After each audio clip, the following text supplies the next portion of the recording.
భగవంతుని యొక్క ఆరాధనా విధానం కాలంలో ఎలా జరగాలి అన్న విషయాన్ని ఋషులు నిర్దేశించి ఉంచారు. ప్రతి నెల కూడా చాంద్రమానాన్ని పాటించేటటువంటి సంప్రదాయంలో ఉన్న మనందరం మాస శివరాత్రి నిర్వహిస్తూ వస్తూ ఉంటాం. ఒక నెలలో చేసేటటువంటి శివరాత్రి మాస శివరాత్రి అయితే, ఒక సంవత్సరంలో చేసేటటువంటి శివరాత్రి మహాశివరాత్రి.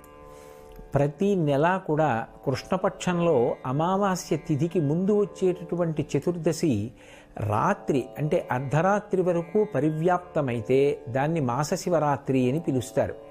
అదే ఒక్క మాఘమాసం దగ్గరికి వచ్చేటప్పటికి మాఘమాసంలో వచ్చేటటువంటి అమావాస్య తిథికి ముందు ఉండేటటువంటి చతుర్దశి అర్ధరాత్రి పరివ్యాప్తమైతే దానిని మహాశివరాత్రి అని పిలుస్తారు. ఇవి రెండు రాత్రి సంబంధంగా ఉంటాయి.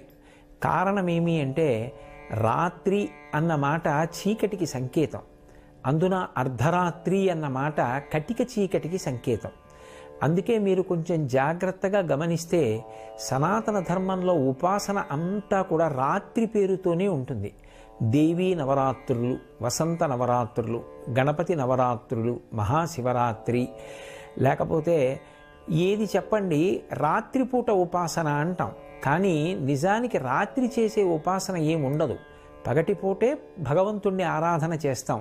మరి ఈ రాత్రి శబ్దం ఎందుకు చేరినట్టు అంటే, రాత్రి అన్న మాటకు అర్థం చీకటి. చీకటి అంటే ఏ వస్తువు ఏదో తెలియనటువంటి స్థితి, అస్పష్టంగా ఉంటుంది. దొంగ ఏదో తెలియదు, దొంగ ఏదో తెలియదు. ఏది సత్యమో తెలియనప్పుడు భయము ఉత్పన్నమవుతుంది. భయము మృత్యువునకు పర్యాయపదం.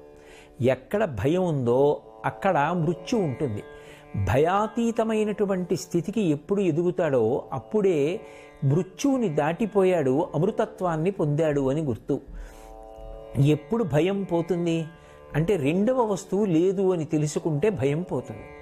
నేను కాక ఇంకొకటి ఉందనుకోండి, అది నన్ను ఏమైనా చేస్తుందేమోనన్న భయం ఎప్పుడూ ఉంటుంది. ఇవాళ బాగుంది కానీ ఏమో రేపు ఏం చేస్తుందో అని.